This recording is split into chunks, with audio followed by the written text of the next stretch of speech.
যেই না বরটা দিয়ে দিল, আর বরটা নিয়ে বাবা গান্ধারী মা পালিয়ে যাচ্ছে। আধা ঘন্টা পরে কুন্তি মা এসে বলছে, বাবা আপনি বর দেবেন বলেছিলেন, দেন। সে কি মা, আমি তো বর দিয়েছি, একটু আগে তুই তো আমার কাছ থেকে বর চেয়ে নিয়ে গেলি সম্পর্কের। বাবা আমি তো স্নানে গেলাম, আমি কখন এসে বর দিলাম? অসম্ভব, তোর এত লোভ, তোর এত লালসা, একবার আশীর্বাদ নিয়ে আবার দিতে হলো না। বাবা আপনার কোথাও ভুল হচ্ছে, আপনি আমাকে বর দেননি। তবে রে পাপিষ্ঠা নারী, আমার ভালো করে মনে আছে আমি তোকে বর দিয়েছি। না বাবা, আপনি হাজার বার বললে আমি একটাই কথা বলবো, আপনি আমাকে বর দেননি। বেশ, তাহলে আমি এই মুহূর্তে ধ্যানস্থ হব। ধ্যানাযোগে বসলো দুর্বাসা, আর ধ্যানাযোগে দেখলো ওটা কুন্তি ছিল না, গান্ধারী চালাকি করে বর নিয়ে চলে যাচ্ছে। ধ্যান ভঙ্গ করে বলে বললেন, ওরে পাপিষ্ঠা নারী, ওরে দুরাচারী নারী, তোর এত বড় স্পর্ধা, তুই দুর্বাসার সঙ্গে ছলনা করিস, আমি তোকে ছেড়ে দেব না। এই মুহূর্তে আমি তোকে অভিশাপ দিলাম। কুন্তির মাথায় হাত রেখে বর দিল, তুই পঞ্চপুত্রের জননী হবি। তোর হবে 3টে সন্তান, যুধিষ্ঠির, ভীম, অর্জুন। মাতৃর হবে 2টো সন্তান, নকুল, সহদেব। আর মাতৃর মৃত্যুর পর সবাই ত্রিভুবন জানবে তুই পঞ্চপুত্রের জননী। আর আমি গান্ধারীকে অভিশাপ দিলাম, যেমন আমার সঙ্গে ছলনা করলো, তোর 5টা ছেলের হাতে ওর শত শত পুত্র নিধন হবে হবে হবে। আমার কথাটা কে বললো? মমিতা। ভগবান কৃষ্ণ কুরুক্ষেত্রের মাঠে দাঁড়িয়ে গান্ধারী পিসিকে বলল, পিসি 100টা ছেলে কি তোমার বলে মনে হচ্ছে? তাহলে যেটা তোমার ছিল না, যেটাকে তুমি চালাকি করে চুরি করে নিয়েছো, তাহলে চোরের ধন তো বাপ পাড়াই নেয়, কেন মিথ্যাই আমার দোষারোপ করছো? গান্ধারী বলল, কৃষ্ণ আমি মানি না তোর কথা, আমি বিশ্বাস করি না তোর কথা, আমি তোকে ছেড়ে দেব না। পিসি আবারও ভুল করছো তুমি। শুধু এই অপরাধ নয়, তোমার পাপের ভরা পরিপূর্ণ। মনে করে দেখো, 108 জনম আগে একটা মাকড়সার ডিমকে তুমি টিপে মেরেছিলে।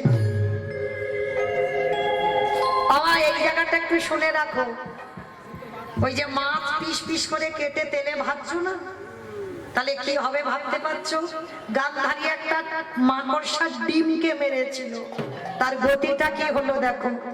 108 জনম আগে এই অন্ধ ধৃতরাষ্ট্র আর গান্ধারী এরা স্বামী স্ত্রী বিবাহ করে বাসর সজ্জায় মানে ফুলসজ্জা রাত শয়নে যাবে, আর হঠাৎ ব্রাহ্মণী দেখলো উপরে একটা মাকড়সা বেয়ে যাচ্ছে। সঙ্গে সঙ্গে ব্রাহ্মণী বলল, হে ব্রাহ্মণ, তুমি আর আমি পালঙ্কে যদি শয়নে যাই, সুখের নিদ্রায় যদি থাকি, ঘরে কেউ নেই, কিন্তু মাকড়সা যে দর্শন করবে, তাই মাকড়সাটাকে পেরে দাও। ব্রাহ্মণীর বায়না থামাতে ব্রাহ্মণ পেরে দিল মাকড়সা। আর যখনই মাকড়সাটাকে পেরে দিল, ওই মাকড়সার দেখবেন মা, অনেকে দেখেছেন বড় বড় মাকড়সা যখন পেয়ে যায় না দেওয়ালে, পেটের মধ্যে সাদা রঙের একটা থলি থাকে না, কি মা দেখেছো? ব্রাহ্মণী কি করেছিল? মাকড়সাটাকে ধরে ওই পেটে থেকে থলিটা টেনে ছিঁড়ে নিয়েছিল, আর ছিঁড়ে নিয়ে ওই থলিটাকে মাটিতে আছাড় দিল। আর যখনই আছাড় দিল, ছোট্ট ছোট্ট ডিম বার হলো। আর ব্রাহ্মণীর আনন্দ হলো, যদি ডিমগুলোকে মারতে পারতাম। বাম পায়ের বৃদ্ধ আঙুল দিয়ে ওই ডিমগুলোকে একটা একটা করে টিপে টিপে মারছে। মাকড়সাকে মারেনি, ডিমগুলোকে মারছে। মাকড়সা দেওয়ালে বসে বসে কাঁদছিল, হে দয়াময়, তুমি আমার মনুষ্য কুলে জন্ম দাওনি, তুমি আমার দিয়েছ ক্ষুদ্র প্রাণ, কোন মুহূর্তে চলে যায়, কিন্তু আমি তো কোনো অন্যায় করিনি। কিসের জন্য ওই ব্রাহ্মণী আমাকে মা ডাক থেকে বঞ্চিত করে দিল? আমার সন্তানরা পৃথিবীর আলো বাতাস পেল না, কিসের জন্য? তবে আমি মাকড়সা বলে ছেড়ে দেব না। ওই ব্রাহ্মণীকে আমি অভিশাপ দিয়ে রাখলাম, আজ যেমন আমি পুত্র আমি ভোগ করব, আমার সন্তানদের মৃত্যু দর্শন করছি, আমার ছেলেগুলো ছটফট করে মরে যাচ্ছে, আমি ওই ব্রাহ্মণীকে অভিশাপ দিলাম, ওকেও আমার মতো একদিন এইভাবে পুত্র হারাতে হবে হবে হবে।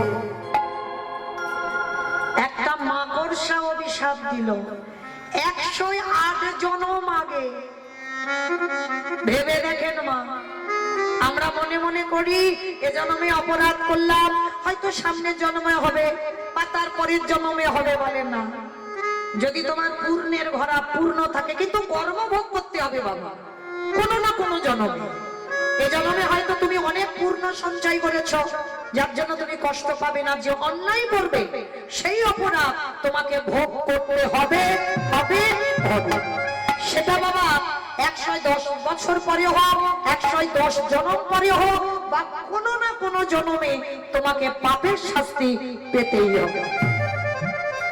তো আজকে যেটা গান্ধারী পাচ্ছে 108 জন্ম আগে যে পাপ করলো, আজকে কৃষ্ণ বলছে পিসি তুমি কাঁদলেও আমার করার কিছু নাই, কারণ এই পৃথিবীতে কেউ আমার আপন নয়, কেউ আমার পরও নয়। কর্মফল সবাইকে ভোগ করতে হবে। ত্রেতা যুগে রঘুপতি রামচন্দ্রকে সরযূ নদীর জলে প্রাণ ত্যাগ করতে হলো, ভগবান কৃষ্ণচন্দ্রকে জরাব্যাধির তীরে, ভাগবত বলছে 125 বছর বয়সে জরাব্যাধির তীরে দেহ ত্যাগ করতে হলো। চৈতন্য মহাপ্রভুকে 48 বছর বয়সে বাবা দেহ সংবরণ করতে হলো। কি গো মায়েরা, ভগবান নিজে নিজেকে ছেড়ে দেয়নি, আর আপনারা আমরা কি ছেড়ে দেবে মনে করেছো? না জানি ভগবান আমাদের বিচার কি করে রাখবে। আজকে গান্ধারী রেগে গিয়ে বলল, কৃষ্ণ আজ যেমন আমার গুরু বংশ ধ্বংস হলো, আমি তোকে অভিশাপ দিলাম। ওরে কৃষ্ণ রে,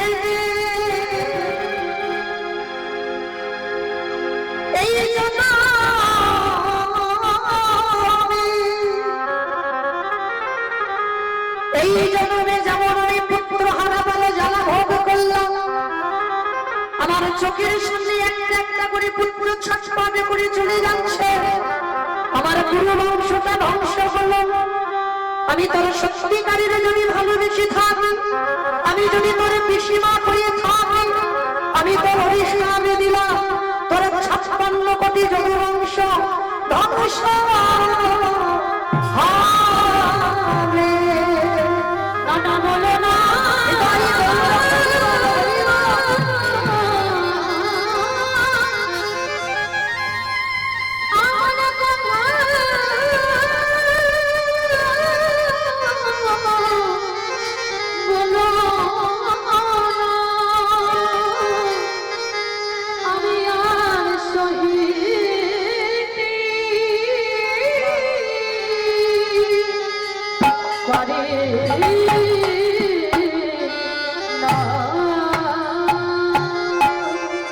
কৃষ্ণ তোর 56 কোটি যদুবংশ ধ্বংস হবে।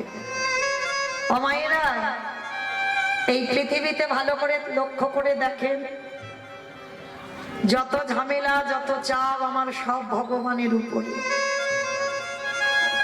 তাই নয়?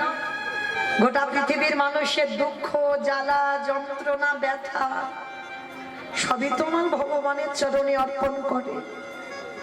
ভগবান কিন্তু জানতো কুরুক্ষেত্রের মাটি আমাকে ধর্মরাজ্য প্রতিষ্ঠা করতে গেলে আমাকে বাবা নিজ সন্তান বলিদান দিতে হবে।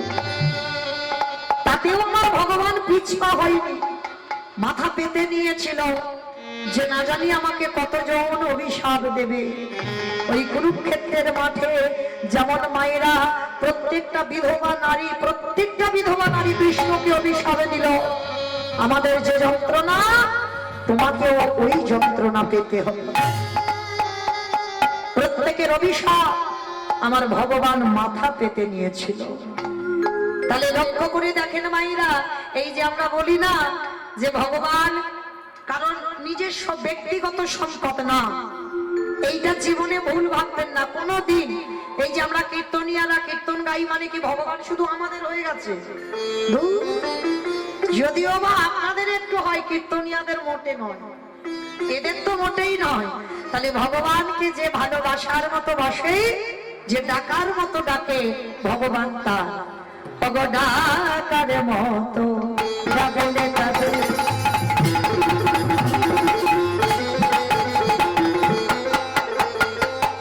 আমার ভগবান থাকিতে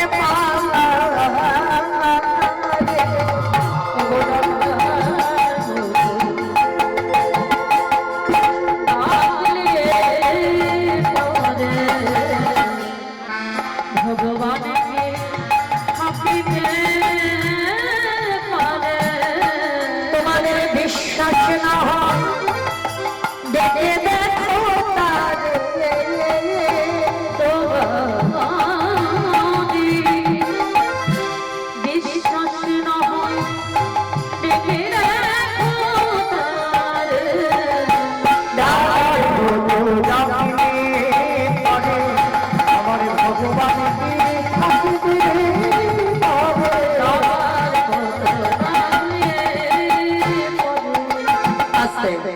তাহলে ডাকার মতো ডাকলে ভগবান থাকতে পারেন না।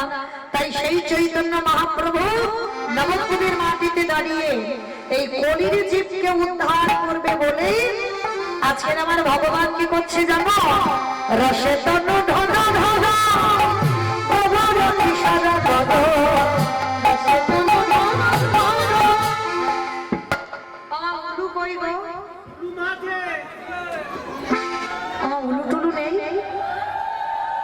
আছে, ওই একটু নাও দেখি একটু জোরে। রসে তনু ধন ধন সারা ধন রসে তনু ধন ধন আমার গৌরে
তাহলে নবদ্বীপের মাটিতে আমার চৈতন্য মহাপ্রভু ভক্তদের নিয়ে বাবা সুরধ্বনি গঙ্গার তীরে ধোলায় বরাবরই যাচ্ছে।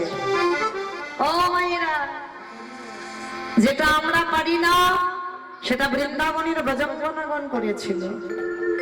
আর এইখানে একটা কথা মনে রাখতে হবে, যদিও বা বেশিরভাগ আমরা নারী জাতি, কিন্তু যে কজন পুরুষ আছেন আপনারা যেন মনে করবেন না যে আপনারা পুরুষ।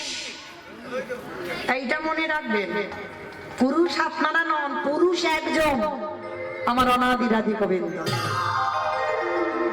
কারণ যারা ভজন রাজ্যে প্রবেশ করে বাবা, তাদের নিজেদেরকে গোপী ভাবটা আগে আনতে হবে যে আমি বৃন্দাবনে একজন ব্রজ গোপী।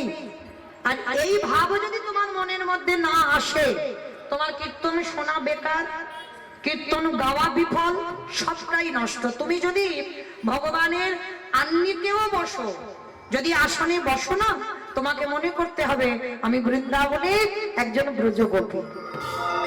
আর ব্রজগোপীর আনুগত্যে যদি তুমি ভজন করতে পারো, তুমি নিজেকে যদি মনে করতে পারো যে আমি বৃন্দাবনের একজন গোপী মানে নারী, তাহলে তোমার ডাক তাড়াতাড়ি ভগবানের কাছে যাবে। কেন না, ভগবান সব থেকে বেশি ভালোবাসে বৃন্দাবনের ব্রজবনাদের।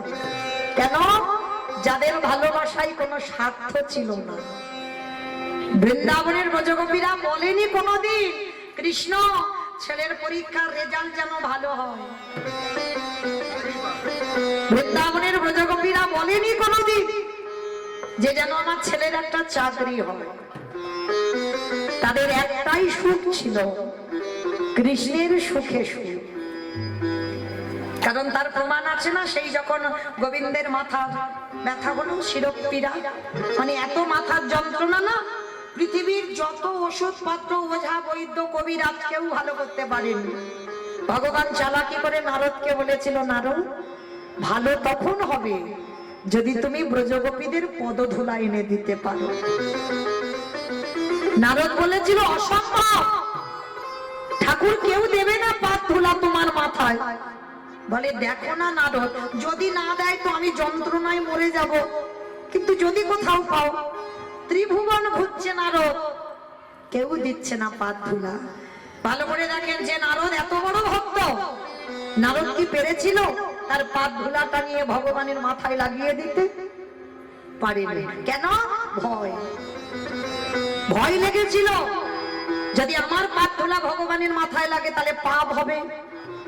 এই যে একটা ব্যাপার, ওই জন্য বলছে বাবা ভগবানকে ভালোবাসতে গেলে নিঃসংকোচে ভালোবাসতে হবে। নিজের মনে কোনো দ্বিধা বা সংকোচ রাখলে হবে না। বাবা এটা আমার পাপ হলো না তো, এইটা আমার এটা হলো না তো, এইটা রাখলে হবে না। নিঃসংকোচে গোবিন্দ সেবা করতে হবে, মনের মধ্যে দ্বিধা বোধ থাকলে হবে না। আজকে নারদ যখন পেলই না, বৃন্দাবনে যমুনার ঘাটে বসে বসে কাঁদছে, ভগবানের মাথার যন্ত্রণা হতে হতে ভগবান যদি মরে যায় তখন কি হবে? তখন বৃন্দাবনের ব্রজঙ্গনাগণ কলসি নিয়ে বাবা তাদের উস্কো খুস্কো চেহারা এসে দাঁড়িয়েছে যমুনার ঘাটে। নারদকে দেখেছে, ও নারদ কি ব্যাপার এখানে বিষণ্ণ বদন? হে ব্রজগোপীগণ, খুব কষ্টে আছি গো। কষ্টে আছো? আচ্ছা তোমার কষ্টের কথা আগে ছাড়ো, আমাদের প্রভু কেমন আছে? ভালো নেই গো, মোটে ভালো নেই। বলে কেন, কি হয়েছে? সে তো দ্বারকায় ভালো থাকার কথা, রাত সুখে থাকবে, কেউ জ্বালাতন করবে না, তাহলে ভালো নেই কেন? বলে বড্ড মাথার ব্যথা হচ্ছে, যন্ত্রণা হচ্ছে। বলে ওষুধ দাওনি? বলে পাইনি তো দেব। ওষুধ পাওনি কেন? ওঝা বৈদ্য কবিরাজ বলে সব এসেছে, সব ফেল হয়ে গেছে, কিচ্ছু কাজ হচ্ছে না। বলে একটা ওষুধ দিতে হবে। কি ওষুধ নাড়ু? বলে বললো ভক্তের পদধূলা। যেই না বলেছে না, ওই ব্রজঙ্গনাগণে আমার ওই নারদের কাছে হাত জড়ো করে বললেন, নারদ এতদিন আসনি কেন? ভক্তের পাদ ধুলা দিলে যদি ভালো হয়ে যায় আমাদের কাছে আসনি কেন? দাও, কিসে করে নিয়ে যাবে দাও, আমরা দিচ্ছি। নারদ মুনি শোনা মাত্র চমকে উঠেছে, ভয় লাগছে না? তোমাদের পাদ ধুলা দেবে আর ভগবানের মাথায় যদি ওটা লাগিয়ে দিই তোমাদের ভয় লাগছে না? বলে ভয়ের কি আছে? তুমি জানো না নারদ, আমাদের পাদ ধুলা দিলে আমরা সবাই জানি আমাদের নরকে যেতে হবে, কিন্তু শোনো নারদ, নরকে যাব ভালো, কিন্তু তুমি কি জানো আমার কৃষ্ণ বড় সুখে থাকবে। তাই গৌরবানন্দে হরি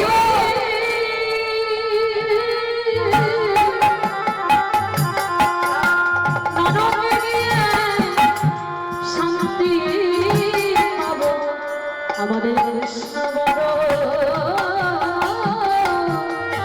সুখে থাকে। তাহলে কৃষ্ণের সুখের জন্য যদি আমাদের নরকে যেতে হয় হাসতে হাসতে রাজি। তখন ওই নামাবলী পেতে দিল, আর দেখবেন নামাবলীতে আছে না গোপীদের পদচিহ্ন। নারদ মুনি ওই 8 জন সখীর পাদ ধুলা চাগাতে পারছে না, মানে এত ভারী। আমার পায়ের তলায় কতটুকু করে ধুলো থাকে, পাচ্ছে না। ব্রজগোপীগণ বলছে পারবে না নারদ, দাঁড়াও। 8 জন সখী যেই না স্পর্শ করেছে নারদের মাথায় তুলে দিয়েছে। আর নারদ মুনি গিয়ে কি করলো জানো? ওই ভক্তের পদধূলা নিয়ে আমার গোবিন্দের মাথায় লাগাইয়ে দিল। আর যতটুকু বেশি হলো ততটুকু একটা জায়গায় রেখেছে। আর তার থেকে হলো বাবা এই গোপী চন্দনের জন্ম। যে গোপী চন্দন আমাদের কপালে দেওয়া, এটা বাবা কোনো গল্প কথা নয়। তোমার ডাক্তারের ওষুধ যদি ভালো না হয়, তোমার মাথার যন্ত্রণা, আমি হরিবাসরে বলে যাচ্ছি, ভক্তি ভরে হা কৃষ্ণ প্রাণ কৃষ্ণ বলে আমার ব্রজঙ্গনাদের একটু নাম স্মরণ করে যদি ওই ব্রজগোপীদের পাদ ধুলা থেকে যেহেতু গোপী চন্দনের জন্ম হলো, যদি একবার কপালে লাগাতে পারো না, তোমার ওষুধ লাগবে না। ওই গোপী চন্দন দিলে তোমার মাথার যন্ত্রণা ভালো হবে। তাই গৌরা প্রেমানন্দে হরি বল। তাহলে আজকে সেই চৈতন্য মহাপ্রভু জানে চাইলে পাবো না, ওই জন্য গড়াগড়ি যাচ্ছে। আর কি করছে জানো? কেহ বলে পুরবেদী রাবণ মহিলা, কেহ বলে পুরবেদী। আমার গুরু কই? কেহ বলে পুরবেদী রাবণ মহিলা,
সেই রাধার ভাবে গোদাইয়া গোপালা,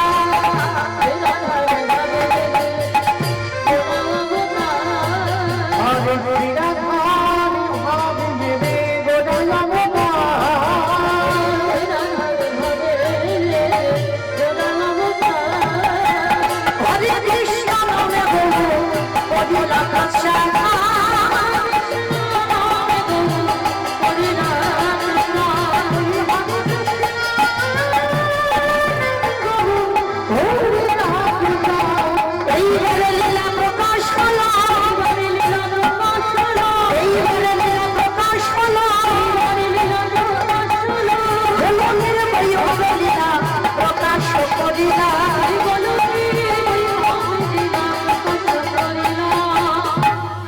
বাসুদেব ঘোষা করে কবি জোড়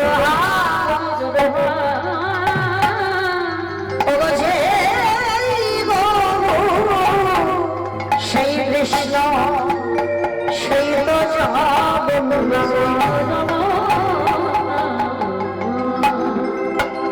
বাসুদেব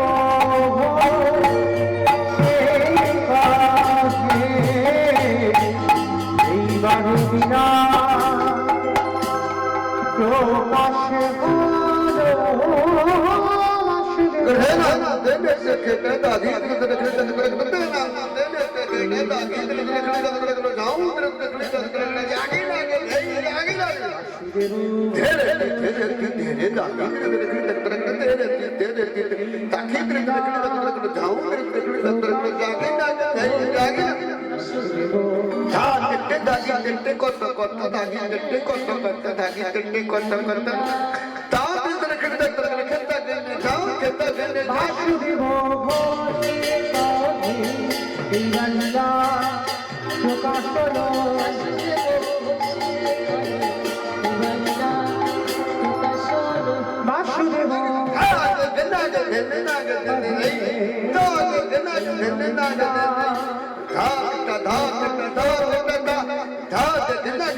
যদি তাই চলুন এবার আমরা সবাই যাবো মধুময় সুধাম বৃন্দাবন ধাম। এতক্ষণ যখন নবদ্বীপে ছিলাম সবাই থেকে আবার প্রেম সে বলেন তো গৌর সুন্দরী কি, নবদ্বীপের ধাম কি, সচিরি নন্দন কি, বিষ্ণুপ্রিয়া কি, নিতাই চাঁদ কি, ভক্তবৃন্দ কি, হরিবাসর ধাম কি, সাধুর বৈষ্ণব কি, আপন আপন গুরুচরণ কি, কমিটি বৈষ্ণব কি, হরিনাম যজ্ঞ কি, মহাপ্রসাদ কি, আজকের আনন্দ কি, নিতাই গৌর প্রেমানন্দে। চলেন এবার আমরা সবাই যাবো মধুময় ধাম বৃন্দাবন ধাম। আর বৃন্দাবনে যেতে গিয়ে আমরা একটা ভজন গাইতে গাইতে যাবো, কেমন? কি মায়ের একটা ভজন হবে তো? দেখি একটু প্রেম সে উলুধ্বনি দেন।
আপনারা যাবেন না? যাবেন? যারা যারা যাবেন কই দেখি একবার সবাই হাত দুটো তোলো তো দেখি একবার সবাই। এইদিকে আমার দাদা ভাই বাবা ঠাকুর ভাইরা যারা আছে সবাই একবার হাত দুটো দেখি তোলেন সবাই। ওই রাস্তায় যারা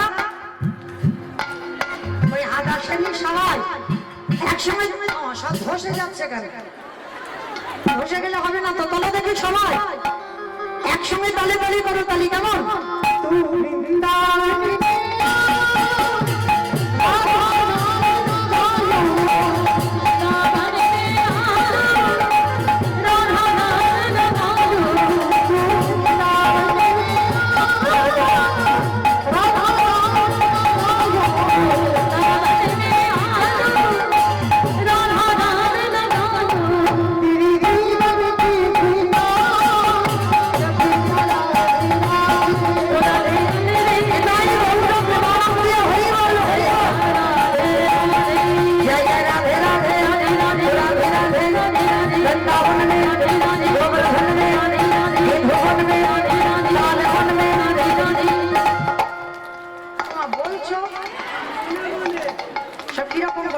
আওয়াজ হচ্ছে একটু জোরে জোরে বলো, রাধে রাধে राधे राधे वृंदावन में गोवर्धन में निधोवन में ताले वन में कमल वन में मूछा गाँव में दर्शना में राधा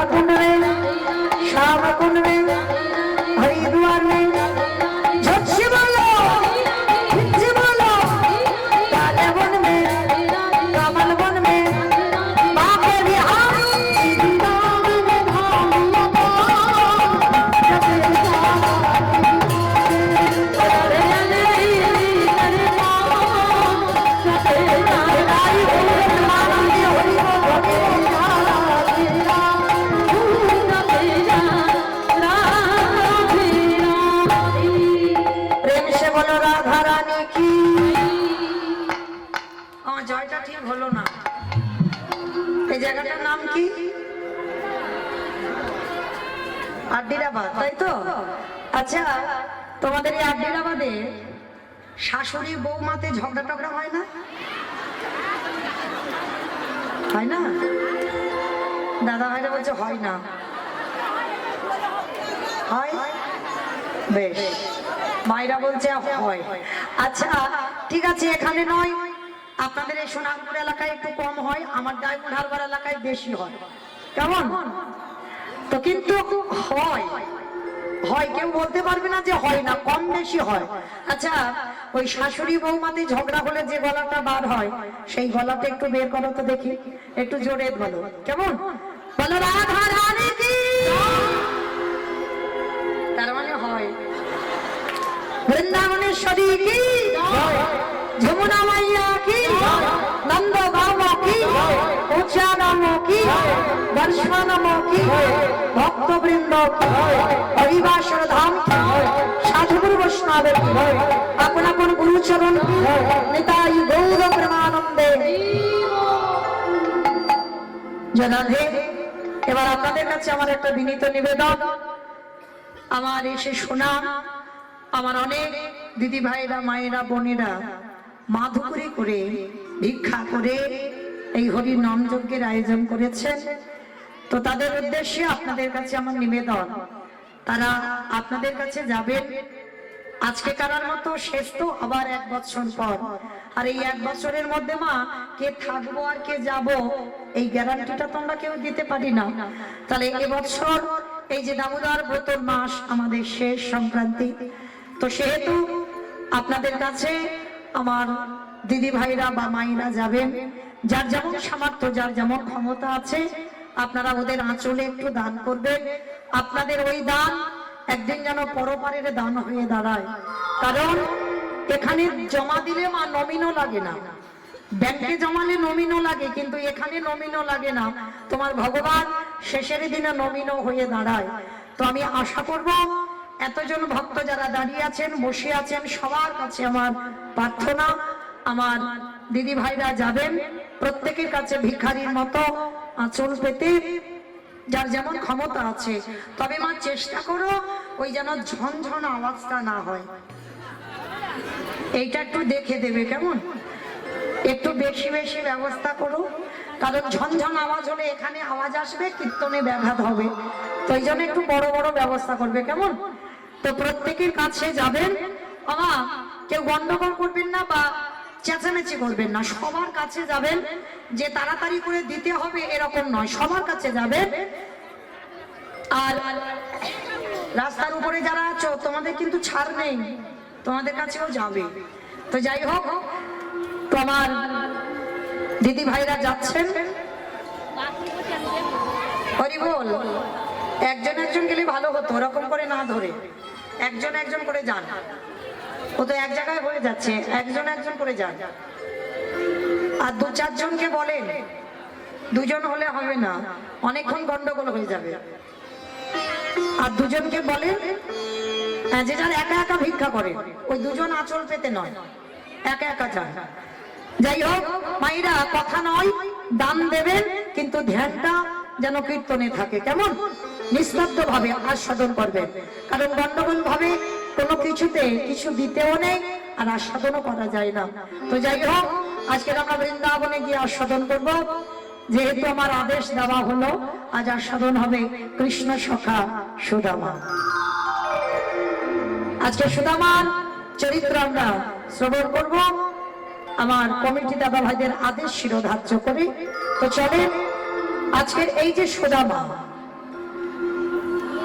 সুদামাকে আগে জানতে হবে। এই সুদামা কে? ভগবান যাকে প্রাণের থেকেও বেশি, জীবনের থেকেও বেশি ভালোবাসলো, মানে যে আস্তে আস্তে আস্তে কি হচ্ছে, এত গন্ডগোল হয়ে গেল কেন?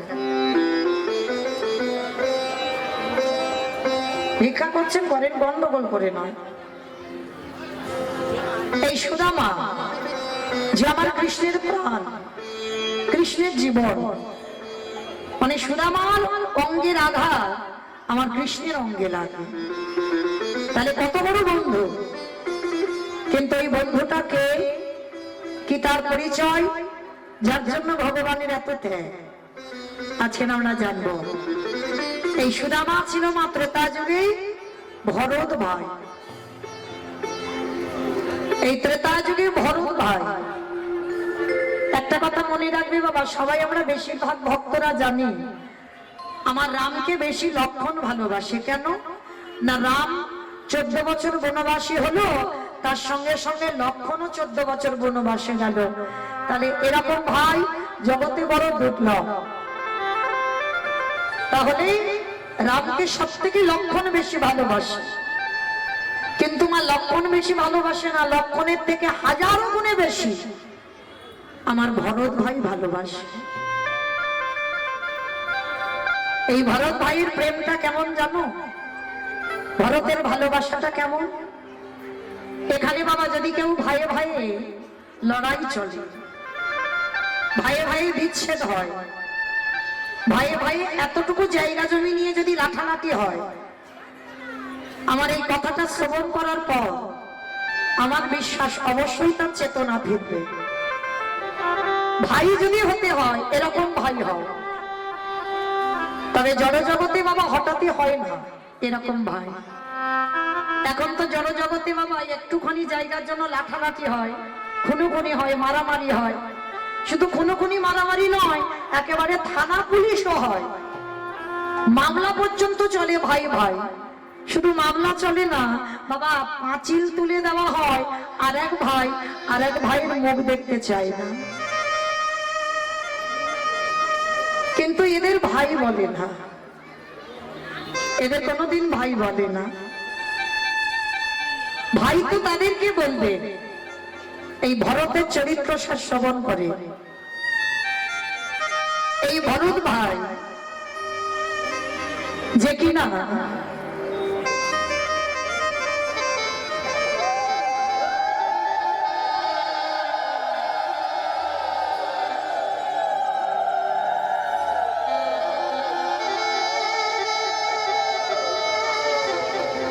এই যে ভরত ভাই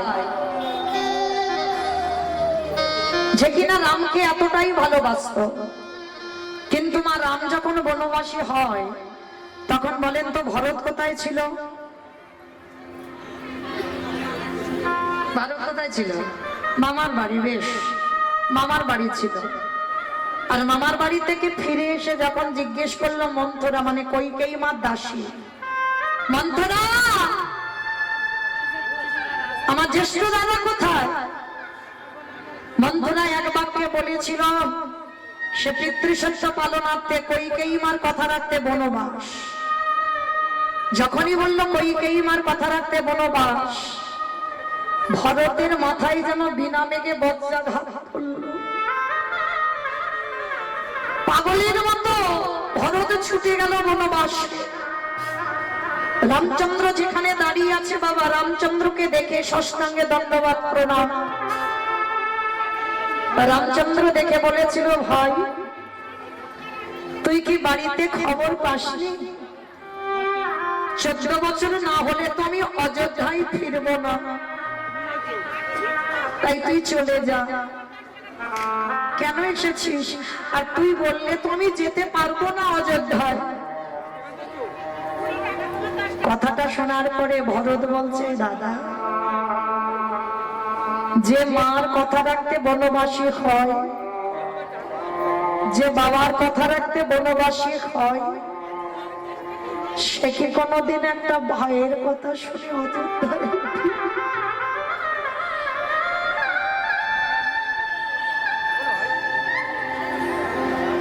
আমি জানি দাদা,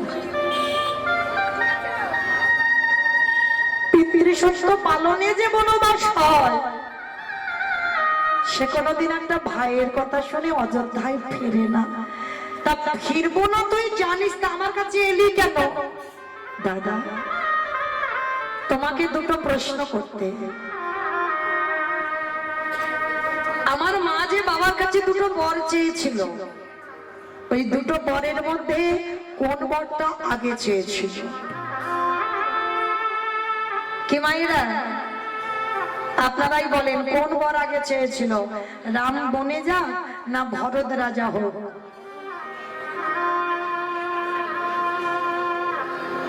ভরত বনে যাক না রাম রাজা হোক, কোনটা? হরি বল। রামচন্দ্র বনবাসী হবে আর ভরত নাকি রাজা হবে, এই দুটোর মধ্যে কোনটা আগে চেয়েছিল?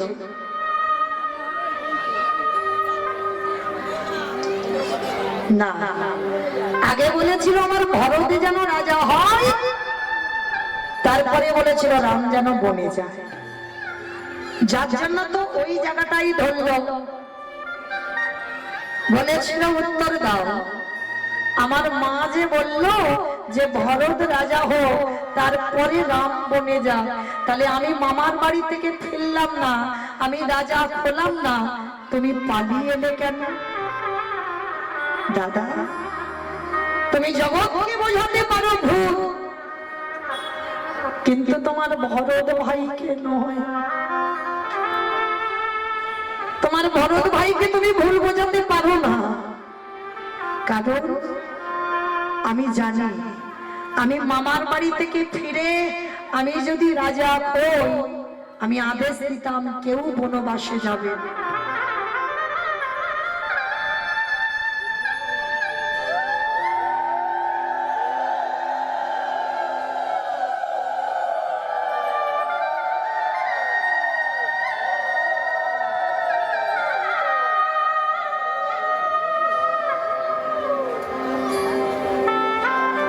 নিতাই গৌর কৃষ্ণ প্রেমানন্দে হরি বল হরি বল হরি বল হরি বল। ভরত বলে উঠল, দাদা তুমি জানতে যে ভরত যদি একবার রাজা হয়, ও কোনদিন আমাকে বলবে না, আদেশ দেবে না যে আমি যেন ওই অযোধ্যা থেকে বনবাসী হই। তাই দাদা তোমার কাছে আমার নিবেদন, 14 বছর হয়ে গেলে তুমি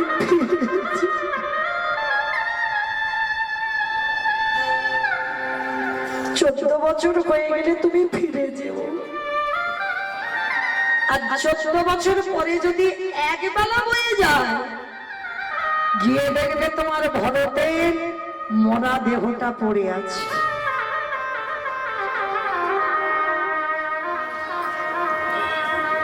আর একটা কথা বলেছিল ভরত, দাদা আমি তো তোমার কাছে কোনোদিন কিছু বায়না করিনি, আজ আমি তোমার কাছে একটা জিনিস চাইবো, তুমি দেবে? বল, যদি আমার কাছে থাকে আমি তোকে দেব, বল কি চাইছিস? দাদা দিতে যদি হয়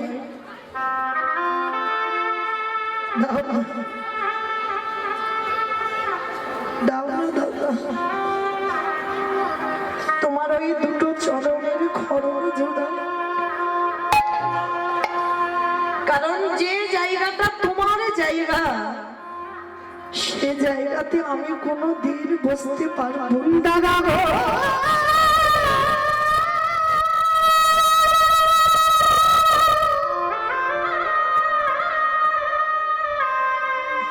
তোমার খড়গে জোড়া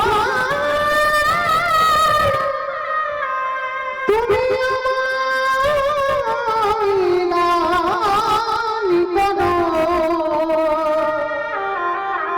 আর কোনদিন কিছু চাই আমি আগে তো কিছু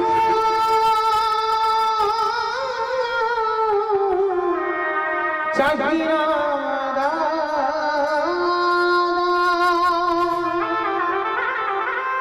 সিংহাসনে তোমার খড়গ রেখে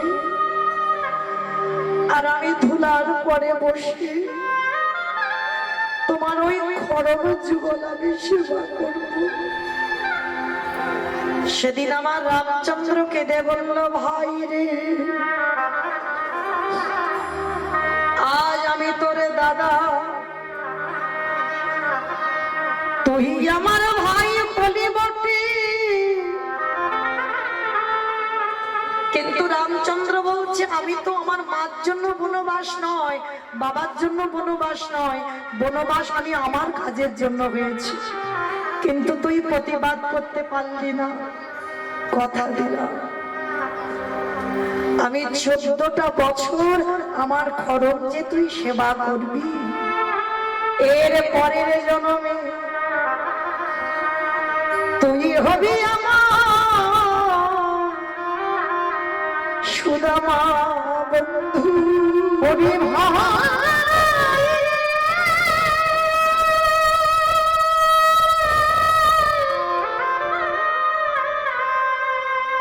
ওরে প্রতিজ্ঞা করে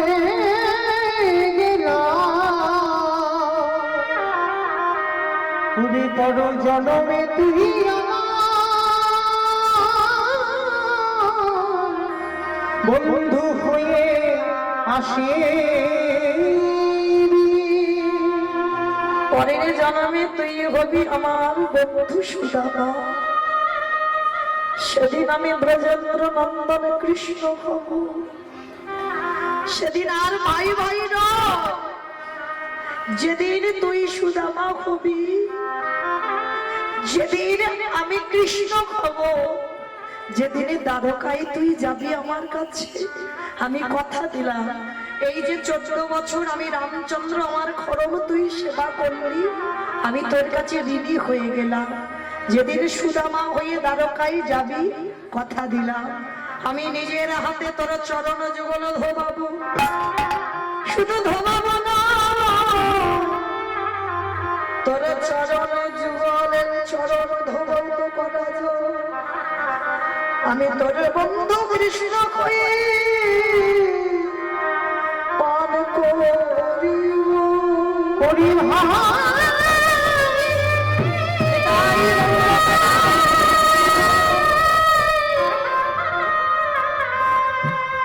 যেদিন বন্ধু হয়ে দাদা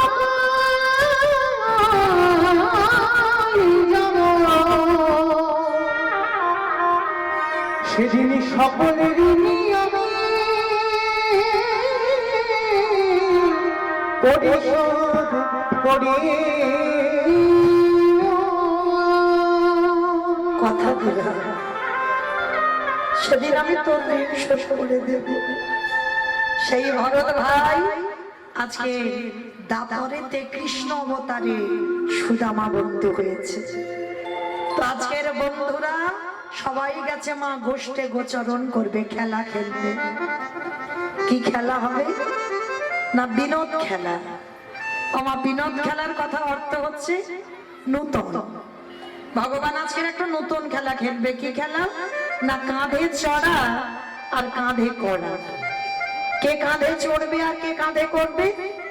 বন্ধুরা সবাই বলছে কানাই তুই রোজ চোর হস, তুই চোর হবে।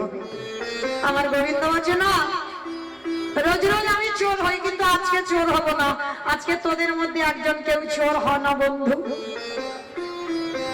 ভগবান চোর হবে না। সবাই বলছে কেউ চোর হবে না, তাহলে কি হবে? বলে শোন একটা কথা আছে।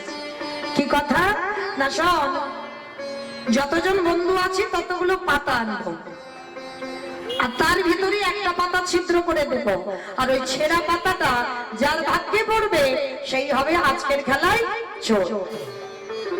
বলে এটা ঠিক কথা বলেছি, সেটা মন্দ বলিসনি। তবে শোন, সবার চোখ বেঁধে দেব, আর সবার পাতা একসঙ্গে যখন নেওয়া হবে তারপরে চোখ খোলা হবে।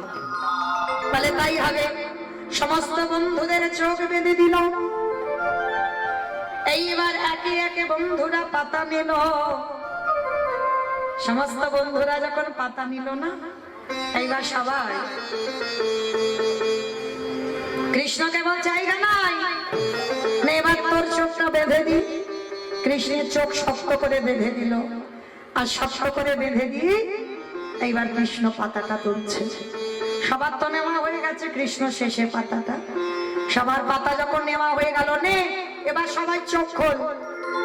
এবার সবাই চোখ খুললো, আর চোখ খুলে বাবা দেখে না সবাই একটা একটা করে পাতা দেখছে। সবার ভাগ্যে ভালো পাতা।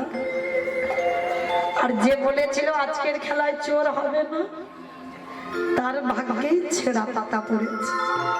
আর যেই না দেখেছে কানাইয়ের ভাগ্যে ছেঁড়া পাতা, সবাই বলে উঠলেন কানাই চোর, কানাই চোর, কানাই চোর, কানাই চুপ কর, চুপ কর। কানাই চোর, কানাই চোর, কানাই চোর বলে লাফাচ্ছে। আরে আমি যে চুরি করি, আমি কি চুরি করি একা খাই? আমি তো তোদেরকে দিয়ে খাই, তাহলে কিসের জন্য বলছিস আমাকে চোর? বৃন্দাবনে সবাই আমায় বলে আমি নদী ছুড়া, সবাই বলে আমায় ক্ষীর ছুড়া, সবাই বলে আমায় মাখন চোরা। আমি কোনোদিন প্রতিবাদ করি না। বৃন্দাবনে তোদেরকে কেউ চোর বলে না, সবাই আমায় চোর বলে, কিন্তু আমি চুরি করি শুধুমাত্র তোদের খাবার জন্য।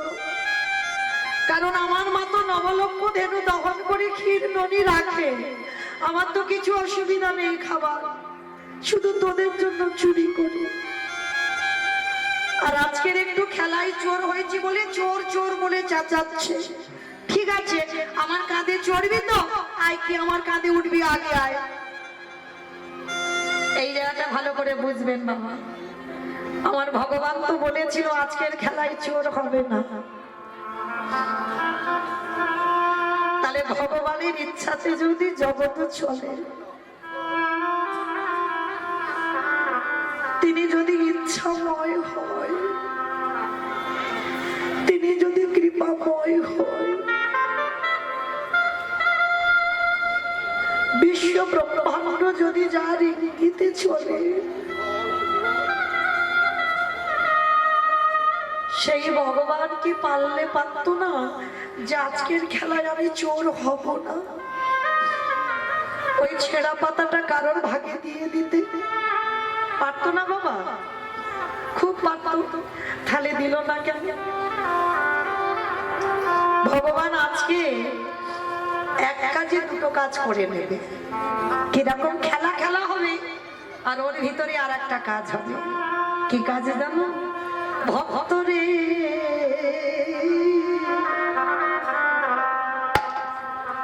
এই জগতে সবাই আমায় ভালোবাসি বটে,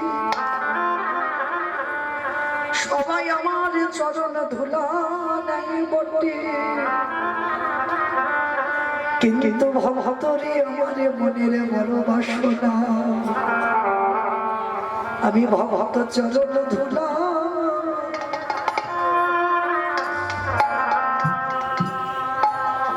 চরণ ধুলায় অঙ্গে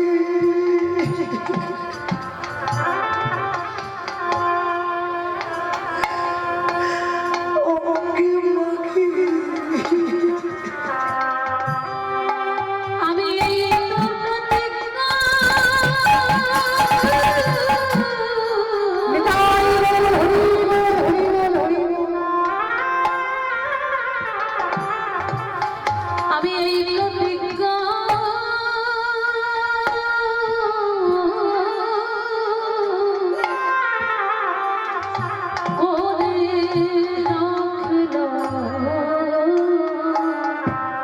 আমি যে ভক্ত পদ ধুলা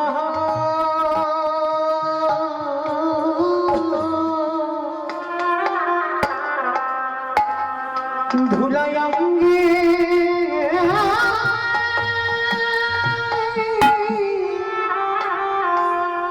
অঙ্গে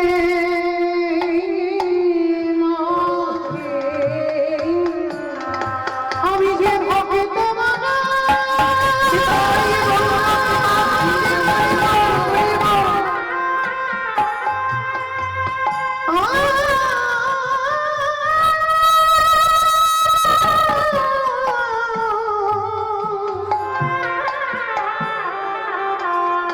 আমি যে ভক্ত মানা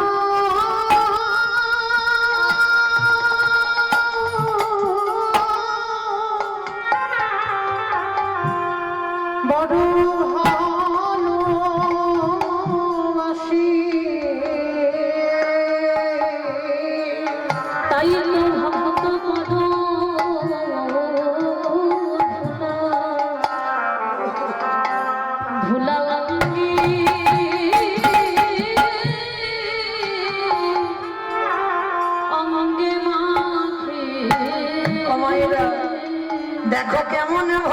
আর কেমন ভগবান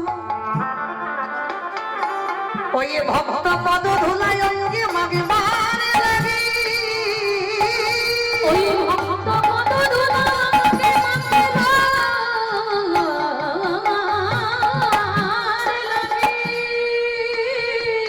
ওই আমারে ভগবান দেখো কেমনে আজ খেলায় চোর সেজেছে কেন আজকের খেলার পণ ছিল কাঁধে চড়াই আর কাঁধে করা আমার ভগবান কৃষ্ণ যখন চোর হলো সমস্ত বন্ধুদের কৃষ্ণ কাঁধে চড়াবে আরে এইবারে কৃষ্ণ যখন বন্ধুদের কাঁধে নেবে আমার কাঁধে যদি ভক্ত বসে বন্ধু যদি কাঁধে বসে তাহলে মা তার দুটো পা কোথায় পড়বে বলি আরে তো চলো ছাড়িব না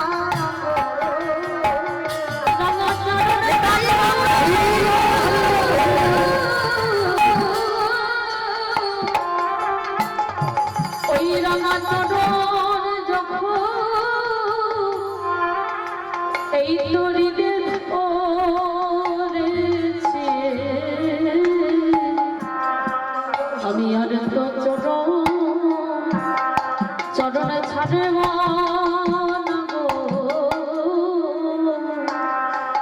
আজ ভক্ত কাঁদে আর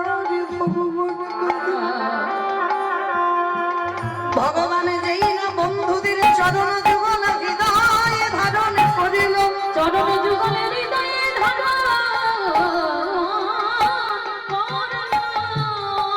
আমার ভগবানের চোখের জল একটা একটা করে বন্ধুদের পাই পড়ছে বন্ধুরা বাৎসল্য প্রেম হরিব বন্ধুরা সখ্য প্রেমে বলল বন্ধুরে এই কানাই তোর কষ্ট হচ্ছে না আর কষ্ট হচ্ছে বলে বলতে পারছিস না তুই আমাদের চরণ দুটো ধরে কাঁদছিস এরা তো বাবা সোজা সরল ছেলে গোয়ালা জাতি বলছে কৃষ্ণের কষ্ট হচ্ছে বলে খেলায় কাঁদছে ভগবান মনে মনে বলে বন্ধুরে আমি কষ্টের জন্য কাঁদি নাই তাহলে কেন কাঁদিলাম জানিস আমার বহুদিনের আশা আজ যে খেলার মাঝে পুরাণ হয়ে গেল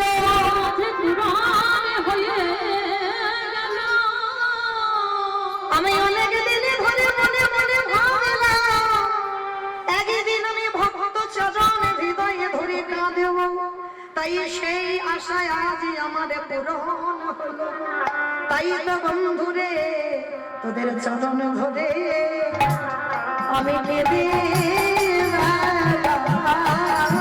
আমি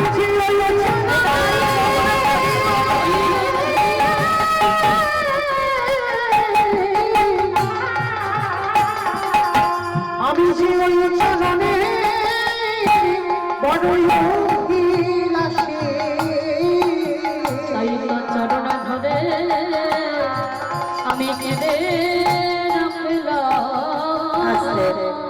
সবাই কাঁধে চড়ছে কিন্তু বাবা একজন বন্ধু কাঁধে চড়বে না কে না সুদামা ভগবান জোর করে বলছে "এই, কেন কাঁধে চড়বি না বলে কানাই রে তুই তো হলি আমার জ্যেষ্ঠ দাদা রামচন্দ্র দূর ওটা তো সেই ত্রেতা যুগে ছিল এটা দাপর আমি তোর দাদা নয় তুই আমার ভাইও নয় আমরা দুইজনে হব বন্ধু বন্ধু আসল বন্ধু বন্ধু সম্পর্ক এমন একটা সম্পর্ক বাবা এখানে ছোট বড় বিচার হয় না মানে তুমি যদি আমার থেকে বয়সে অনেক বড় হও সম্পর্ক যদি তোমার সঙ্গে আমার বন্ধুত্ব থাকে তাহলে আমি ছোট হয়ে তোমাকে মারতে পারি আমি বকতে পারি কেন সম্পর্কের দিকে খেয়াল রাখতে হবে আমাদের সম্পর্ক বন্ধু তা শোন ও আমরা যত ছোট বড় হই না কেন আমরা তো বন্ধু আয় তুই আমার কাঁধে আয় তো দেখি এইবারে যেই না কাঁধে এসেছে আর যেই না কাঁধে উঠলো ভগবান মনে মনে ভাবলো ভরদের 14 বছর আমার খরম নিজের হাতে সেবা করলি, তাই তো তোর চরণ যখন আমার বুকে পেলাম, আরে তো চরণ ছাড়বো না হে আমি আর তো তাই বলো, চরণের হৃদয় ধরলাম, এইভাবে দুই বন্ধু খেলা শেষ করে সন্ধ্যাবেলায় যে যার ঘরে ফিরলো। অবা কিছুদিন পরে কৃষ্ণ বলরাম পাঠশালায় ভর্তি হয়েছে অবন্তী নগরী শান্তিপনি মনির আশ্রমে। আর এদিকে কৃষ্ণ যখনই পাঠশালায় গেছে, এদিকে সুদামা বাইনা ধরেছে, অমা মা অমা আমিও পাঠশালায় যাব না। বাবা তুই আমার একমাত্র ছেলে, তুই যদি চলে যাস আমি কাকে নিয়ে বাঁচবো বল। বাবা তুমি কেন বুঝতে পারছো না, আমি পড়াশোনা না করে যদি বড় না হই সমাজ আমাকে ভালো চোখে দেখবে না, আমাকে পড়াশোনা করতে হবে। ঠিক আছে বাবা, আর শোন যাবি যা, আর যাবার সময় একটা নাম বলতে বলতে যাবি। কি নাম? জয় গুরু। আমাইরা গুরুচরণ আশ্রয় হয়েছে তো, যাদের যাদের হয়েছে একবার হাত দুটো তোলো। একটা কথা শুধু মনে রাখবেন, কৃষ্ণ রুষ্ট হলে গুরু রাখিতে পারে, আর গুরু রুষ্ট হলে কৃষ্ণ রাখিতে পারে। তাহলে গুরুর জায়গাটা কত উপরে, ভগবানের থেকে উপরে। তাহলে চলো দেখি সবাই একবার গুরু চরণ স্মরণ করবো সবাই। জয় গুরু জয় গুরু জয় গুরু জয়, তুমি গুরু মাতা পিতা তুমি সর্বমা।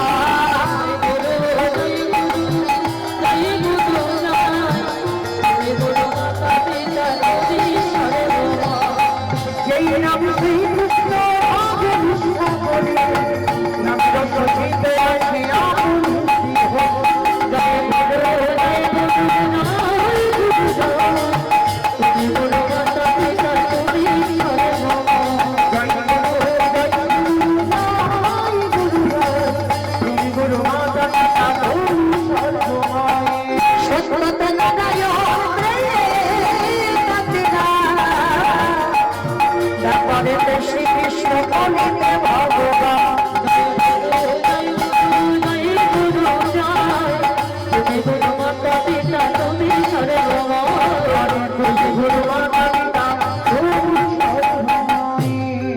গুরুদেবের নাম করতে করতে একেবারে সন্দীপনি মনির চরণে আছাড় খেয়ে পড়লেন। আর যেই না আছাড় খেয়ে বললেন, সন্দীপনি মনি বললেন, আরে পা ছাড় পা ছাড় পা ছাড়। কে তুই? কাকে শোধায়? নাম কি? বাড়ি কোথায়? বাবা মাকে? অনেক প্রশ্ন। সুদামা করজোর করে বললেন, গুরুদেব আমি সুদামা। আমার দূরে ভগবান দাঁড়িয়ে দাঁড়িয়ে মুচকে মুচকে হাসছে। দেখলে আমি এলাম বলে ও আমায় ছেড়ে থাকতে পারলো না। কৃষ্ণ এসে ডাকছে, গুরুদেব ও আমার বন্ধু সুদামা, ও খুব ভালো ছেলে গুরুদেব, ও ব্রাহ্মণ ঘরের ছেলে, ওকে তুমি তোমার চরণে আশ্রয় দাও। তবে শোনো কৃষ্ণ, তোমার কথার মতো ওকে আমি আশ্রয় দিলাম, কিন্তু যদি কোনোদিনও অন্যায় করে, ও ভুল কাজ করে, সেদিন আমি কিন্তু ওকে গলা ধাক্কা দিয়ে আমার এখান থেকে বের করে দেব। গুরুদেব ও কোনোদিন অন্যায় করতেই পারে না, তুমি জানো না ওর স্বভাব কেমন। আর এই গুরুমা ছিল মা মহামায়া, আর গুরুমার একটা 5 বছরের ছেলে ছিল যার নাম মধুমঙ্গল। 5 বছর আগে ছেলেটা জলে ডুবে মরে গেছে, আর সেই দিন থেকে গুরুমা ওই মধুমঙ্গলকে খুঁজে বেড়ায়। আর সুদামা আর মধুমঙ্গল মানে একেবারে একই রকম দেখতে। আর যেই না সুদামাকে দেখেছে, মহামায়া দেবী বলে বললেন, এই তো এই তো এই তো আমার ছেলে, এই তো আমার মধুমঙ্গল। মা আমি তোমার মধুমঙ্গল নই, আমি তো সুদামা। না তুই সুদামা নস, তুই আমার মধুমঙ্গল। আজকে থেকে তুই আমার কাছে থাকবি আমার ছেলে হয়ে। হরি বল। ভগবান ওদিকে দাঁড়িয়ে দাঁড়িয়ে হাসছে আর বলছে, গুরুমা যখন তোমার কেউ ছিল না তখন ছিলাম আমি, আর এখন তোমার সব হলো। পরেরটা সবাই জানেন। ভগবানের অভিমান হলো, গুরুমা সুদামাকে পেয়ে তুমি কৃষ্ণ ঠেলে দিচ্ছ। আর এই পৃথিবীতে যারা যারা কৃষ্ণকে ঠেলে দেয় তাদের তো তৈরি হয়ে থাকতে হবে শাস্তির জন্য। গুরুমা সুদামাকে ভালোবাসো, তাতে আমার আপত্তি নেই, কিন্তু তুমি যে আমাকে এত দূরে ঠেলে দেবে এটাই আমার আপত্তি। অভিমান করে বসো আমার ভগবান, আর ভগবান যদি কারোর উপরে অভিমান করে মা, সেটা যে কি পরিণতি হয়ে দাঁড়ায় কল্পনাও করতে পারবে না। কিছুদিন পর আমার গুরুমা বলছে, কৃষ্ণ রান্নাঘরে একটুও কাঠ নেই বাবা, জানো বাবা দুটো কাঠ এনে দে না বাবা। বেশ আমি যাচ্ছি গুরুমা। আর এদিকে সুদামা বায়না ধরেছ, মা আমিও যাব। কোথায় যাবি তুই? ওই তো কৃষ্ণ কাঠ কুড়াতে যাচ্ছে, আমিও যাব। না না বাবা না, আকাশ মেঘাচ্ছন্ন, টিপ টিপ করে বৃষ্টি পড়ছে, কখন বলতে কখন ঝড় বৃষ্টি নামবে, আমি তোকে কোথাও পাঠাবো না। ও মা কৃষ্ণ তো আছে কাছে, কিচ্ছু হবে না, আমি যাব। গুরুমা বলছে, দাঁড়া দাঁড়া দাঁড়া, আমার কিছু ছোলা না ভিজিয়ে দিয়েছিল, আর ছোলাটা সুদামার আঁচলে বেঁধে দিয়েছে। বেঁধে দিয়ে সুদামার কানে কানে গুরুমা চুপি চুপি বলছে, এই শোন, যদি জঙ্গলে কাঠ কুড়াতে কুড়াতে খিদে পায় এই ছোলাটা বেঁধে দিলাম, খেয়ে নিবি, কেমন? কৃষ্ণকে দিবি না। যেই না বলেছে কৃষ্ণকে দিবি না, ওদিকে ভগবানের কানে আওয়াজ গেছে। মনে মনে বলল, গুরুমা গো, সুদামাকে এত ভালোবাসা বেসে ফেললে, সামান্য একটু ভিজে ছোলা, সেই ছোলা তুমি ওকে বারণ করলে যেন কৃষ্ণকে না দেয়। কিন্তু তুমি তো জানো না গুরুমা, ও তো আমায় না দিয়ে খাবে না। তুমি জানো না ও যা খায় আমাকে দিয়ে খায়, তুমি বারণ করলে কি হবে? এবার ছোলাটা বুকে নিয়ে এবার কৃষ্ণ সুদামা দুইজনে যাচ্ছে কোথায়? কাঠ কুড়াতে। রাধা কৃষ্ণ সে জীবনে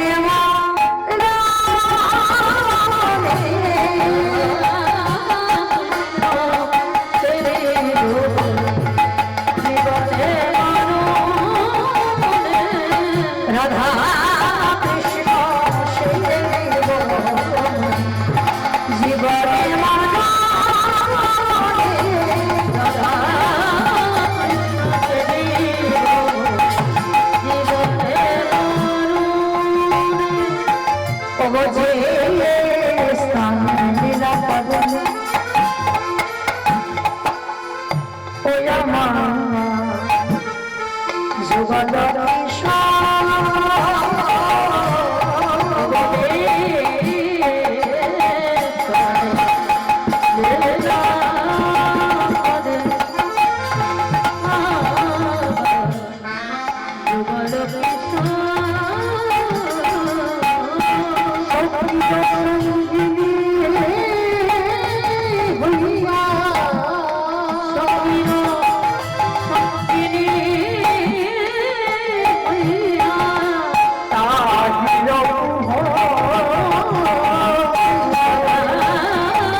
গোনা